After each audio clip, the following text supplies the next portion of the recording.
what they refer to on the ice as a movable research camp. It wouldn't be like Mawson, that wouldn't be Palmer, that wouldn't be Pole, that wouldn't be any of the, like McMurdo. I mean, those are established camps.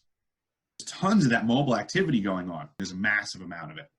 They deploy from the more hardened areas, and then that's why there's so many of those different types of cat trains that they call them oftentimes. And those different activities are getting coordinated in the summer season. So in the summer season, they'll bring out units like that and they'll have them go all over the continent and do all kinds of research. But on the wintertime, that stuff shuts down and they'll pull all of those, mobile camps and bring them into a hardened facility and store them for the winter. The winter season, there was only 49 people there in total. So that's myself and 49 other people. There's no cell phone service. There's no internet. There's no television. There's nothing going on that you don't make happen, So over the course of the day, there's only so much information coming in. If I was working with you all day long, I would know your heart rate. I would know your breath rate. I would know your cadence of your step as you went down the hallway. There's nothing else to pay attention to. So yeah, if I was on the first floor and it's just an open ceiling above me and somebody was walking down the hallway on the second floor, I would know who it was immediately just by on their pace count. Hear somebody around the corner if I was working and there's somebody around the corner and I could hear somebody, doing their work and breathing and doing what I would know who that is too. I would know their breath rate. I mean, you became so acclimated to people, it was off the wall. Pay as far as I was concerned, was terrible. It was terrible pay. And it's because everybody wants to go to the South Pole. There's people with PhDs that are, sweeping floors because that's the only opportunity they have to get there. Everybody wants to be there. So you have folks with really amazing skill sets showing up to do, for what would be considered simple things. Like we have an IT guy, right? Every facility has an IT guy. They need an IT guy. Our IT guy used to be like the head of R&D for Google. But now he's just an IT guy at South Pole. Because, he wanted to go to South Pole, so he gets to go to South Pole. But you get to just sit at a desk and be an IT guy here, because that's all we need. And if you want to do that, you can do that. The ELF is part of what I'm, putting on the table for folks to consider when people say, well, what's going on and how, what are they not telling us? ELF is one of the things they're not telling us. It's on. The ELF is a extra low frequency radio antenna / transmitter. And according to what a lot of people think, it's a dismantled, defunct system. But it talks to submarines, doesn't it?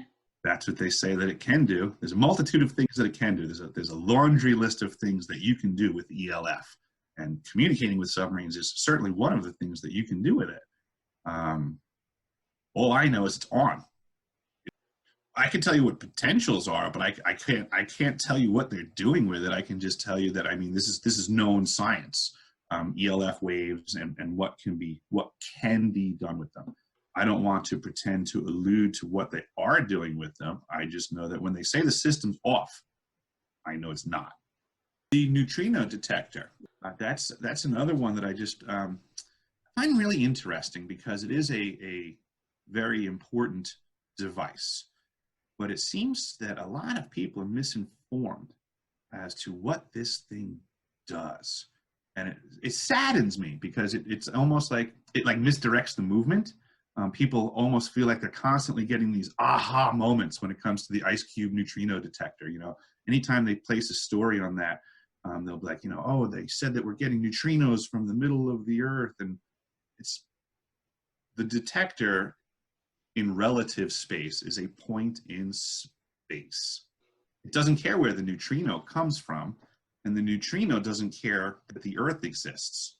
So if something's coming through the earth, it doesn't mean that it came from the earth. It just means that it came from something on the other side of the earth. It could be a star a trillion light years away, but if it just so happens that at the time that the earth rotates, if the If the South Pole is on one side of the planet and this other thing is going from the other side, the neutrino will go right through the planet. The planet doesn't stop it.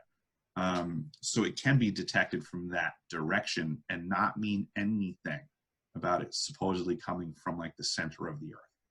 It's not a telescope like you're thinking. There's other telescopes, but this is its own independent scientific functioning device. It's not a telescope. What they're referring to it as is a detector. So the idea is that they melt the ice at the South Pole Station. We're at approximately 9,300 feet of elevation, and that's elevation of ice on top of the ground. So what they do is they use steam lines to melt the ice and go down all the way down and then hollow that out. They remove that water and make almost, I would say, it was approximately a 34-inch diameter column that they remove out of the ice. I've stood over one of these holes. So imagine it's a 34-inch wide hole that goes down 2 miles. But then what they do is once they have that hole, they then take a cable and they drop down what they call a string of DOMs, digital optical monitors. And the way that they function is they refill the column with the water and ice so that the DOMs are now suspended in the ice. And then what they're waiting for is for a neutrino to come from any direction in the cosmos. It doesn't matter. These DOMs, there's an array. It's like 2 miles of an area where they have all these different strings of DOMs in the ice. So effectively, it makes a big network of eyeballs, basically. And then as the neutrinos pass through this particular type of ice, neutrino is extremely small, almost massless particle traveling at, close, or potentially above the speed of light. But when this item, this neutrino, hits a nucleus, there's a reaction that occurs. You get the production of what's known as a muon, as well as a blue flash of light. So the DOMs, the digital optical monitors, now observe the blue light, and because of them being in a network, they can basically triangulate the direction of source. And that's the purpose of the detector, is to find the angle of the source and then spread that information to other telescopes about the planet, and then they will try to dial in and see what they can ascertain from that information. They have the South Pole Telescope, which is looking for other suns and planets and solar systems and stuff like that, I guess you would say. I guess basically other celestial bodies is what they're looking for, you know, and they are doing a very good job of that. They're finding so much so fast. I don't know if people are aware of that either. And I mean, that was back in 2010, and they were getting better and better and better and better at it. I was walking back from what they call the dark sector, which is where the South Pole Telescope, the MAPO facility, and the IceCube neutrino detector are located. They're away from the elevated station, but part of my daily routine to go inspect. And they call it the dark sector because it's radio darkness. I'm not allowed to transmit when I'm out there because it'll interfere with the science experiments going on. I could listen. If there's a problem, I can be communicated to, but I can only transmit if I'm in an emergency circumstance, so that's the dark sector. On returning from the dark sector, I was doing my normal routine, trying to watch my footing and pay attention to where I was going. It was a little bit of a whiteout condition, I think, on a low level that day where the snow was blowing across low, so it's hard to watch your feet. So I was just trying to get my way back to the station. And for whatever reason, I just kind of decided to change my angle, I guess, and look up and get out of that low whiteout because the sky is beautiful in the wintertime. So if you have the option to not pay attention to where you're walking and look up, it's the most beautiful thing in the world. Tons of stars and density clusters. It's indescribable. So I go to look up, and just as I look up, I have the elevated station is in the distance in my view. But as I lift my head up, coming from grid north, the front side of the station, moving to the rear, grid south, was something that, like, from my perspective, looked like bigger than the moon, like this big, giant, massive, round, what appeared to be like a rocky surface, like kind of smooth but rocky, like almost like, I don't know, like rough marble. Like it wasn't smooth marble, but it had some texture to it. but now it was shooting through the sky and was completely emblazoned in fire, raging fire, and billowing behind it. And then maybe for a certain section behind it was fire. But then to the rear of the fire, it was turning into smoke and making a massive smoke trail. And then from the front of the fireball to the rear of the smoke trail encompassed maybe about 1/3 of the whole view of the sky, which is a big section of sky there, because when we're at that altitude, unimpeded, nothing from horizon to horizon, it's a lot of sky. And I looked up and I watched this thing go across that whole entire horizon at such a velocity, I can't even begin to pretend to have an idea of how fast it was going. It's the fastest thing I've ever seen in the world. And the really profound thing to me, along with the speed, was it never deviated from a pinpoint straight line at the altitude that it was at. It was not coming up from really high and crashing down into the ice. It wasn't coming from really far off and slowly working its way down in the distance. This thing maintained a very even, constant, determined, powered path from horizon to horizon. It just did it really low. So to me, I mean, it was a burning rock, but yet it seemed to be a burning rock under power directed flight. So it could have been a craft or something.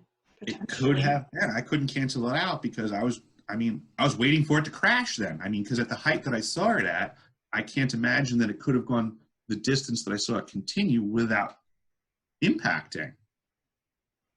It is, like I mentioned earlier, it's a lot of sensory deprivation. There's not much going on.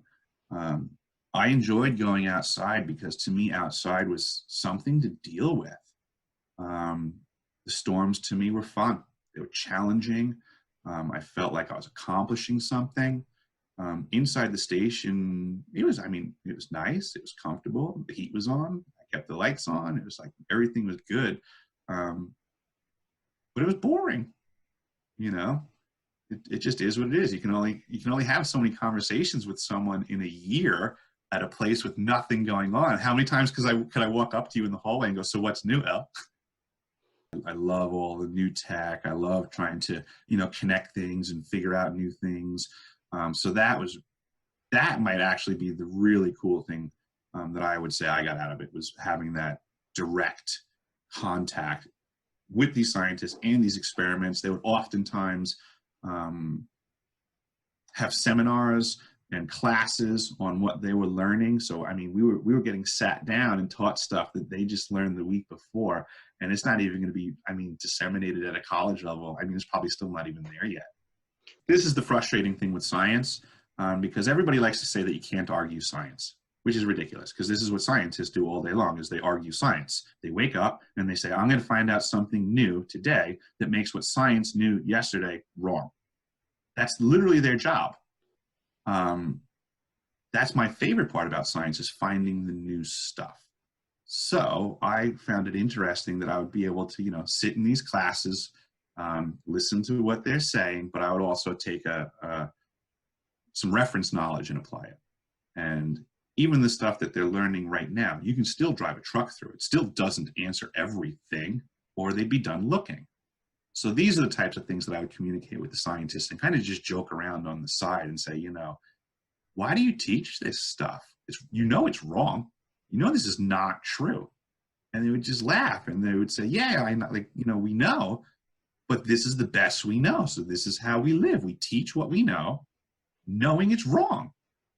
But yet nobody appreciates that. They'll just sit there screaming from the mountaintops, you can't argue with science. Okay, I can. There's a great library there. There's a fantastic library. They had a fantastic DVD collection. They have the world's largest known collection of beta cassettes. I swear somebody needs to go down there and actually look at what they have on beta. I feel it's a fortune's worth of information that they should not let disappear. It's just sitting there.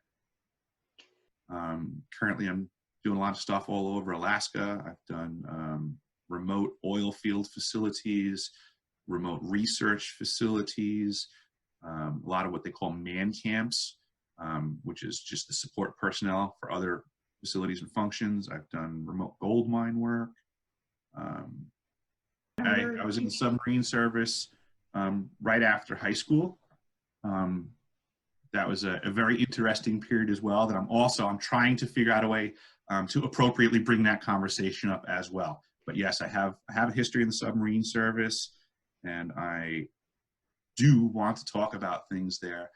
But it's one of the stories I have to be more cautious about how I present it. Yeah, what can you present from that? Just interesting. I could present that it was also a very transformational time of my life. It was the first time that I came across Raytheon, which is why when I had said I was going to the South Pole with Raytheon, I wasn't too contented about that. I don't really care for them. They're not a very admirable company. But with that being said, it was an eye-opener for me back when I got into the submarine service, just to see that this world is a lot more complex than we've been presented. I'll just start with it that way. It was a real eye-opener. I had a very inquiring mind, and I could see immediately the dual duty of a lot of things. There was the presentation and then the possibility of something else, and I would often question the possibility, and I would get in a lot of trouble for that. My job that I was contracted for with the Navy was what they called the fire control technician, and that was the weapons systems, and that's what I was training for. I was officially in a training capacity for that role when I was separated from the submarine service. Technically, every submariner, when they get to a boat, they have to qualify the boat, and that's why they wear their dolphins. So do they have the capacity to fix everything on there? They most certainly do. I was not up to that point in my training yet. I was still on the weapon systems. Really similar to the environment of South Pole Station insofar as that you have, again, this micro environment where everything has to be provided, except this situation is much less about supporting science and more about supporting other activities. The general great way to look at it is submarines go under the water and go away and do whatever they want to do, and they come back and tell us whatever they want to tell us they did. It's been quite a few decades that we've all been familiar with the term plausible deniability, and there's really nothing that the government has in their tools of discretion that provides them more plausible deniability than a submarine. Everybody likes to say that all of these governments are, preventing you from going. Technically, there's nothing stopping you from buying a plane, buying a boat, whatever you need. Granted, you have to be rich, but technically we could also theoretically get together and fund a trip if we wanted to. Nothing's stopping us, right? But with that being said, let's say you do get a plane. Let's say you do get a boat. Let's say you do show up to the coastline of Antarctica. Now what? Which way are you going to go look? How much time do you have to survey? How much resources do you have? And what kind of logistical chain do you have? Because now you're getting right back into things like Ernest Shackleton and Adamson and Scott, and you're getting into straight up exploring. That takes a savage amount of skill and preparing, and nobody's doing that. We're getting people that are showing up on a cruise ship with a camera standing on the coast, and they're going, I went to Antarctica and I didn't see any secret bases. So there's no secret bases. And that's just ridiculous logic. I mean, it doesn't mean that there are bases either. It's just ridiculous logic for negating them. I mean, I can't prove that there is a base, and I was there for 366 days straight at a base, and I still can't prove it. I also can't disprove it because I was only at one geographical point on a massive continent. Project Iceworm was in Greenland, and it was a top secret program by the US government where they were constructing ice tunnels and archways, but they were secretly putting nuclear weapons in them. And those videos are available. You can look up the construction videos for Project Iceworm, and they will show you in great detail how they manufactured in the ice to make those structures. And that is the exact same building systems and structures that were utilized at Pole, the same setup. So if you were to watch that video, you'll get a visual of what I'm discussing as the archways at Pole. It's the same thing. Yeah, that's how it links. I was just like in my mind, like you need to ask him that question because it's very important. And that, well, the reason that you probably asked it is because you're probably reading my mind, is that the importance that I feel is that the government is kind of efficient sometimes. If they find something that works, they like to double down on it.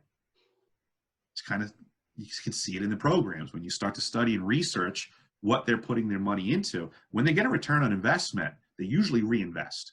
They'll try it again and they'll try it again until they stop getting investment money to do that project.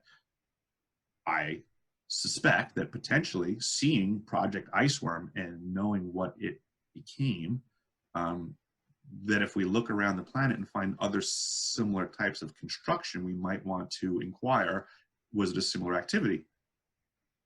There's a very serious and real reality of what's going on there. And if we can start to get all of these different gears to mesh, we're going to get a bigger picture. Again, we all have a piece of the puzzle. And if we don't start figuring out where our pieces interconnect with those around us, we're never going to see the big picture. The beauty of the auroras at the South Pole are indescribable. Fantastic electric green flames just billowing. I can tell you that no video does it justice, because the darkness and the contrast, what you have to do to your camera to be able to capture it butchers what you actually just saw. And you wouldn't know that unless you saw it in reality and then saw it in the camera. What's happening in the camera is not representative of what people see that are standing there. The National Science Foundation is effectively who's funding the United States Antarctic program. If you're to follow the money, it officially goes from Congress. Congress cuts a check to the National Science Foundation, and then the National Science Foundation cuts a check to the United States Antarctic program, and then the United States Antarctic program then divvies it out amongst the third-party contractors that they then hire to do the work. When I was there, it was run by Raytheon. Now it's Lockheed Martin, PAE, and a whole bunch of other military industrial complex contractors.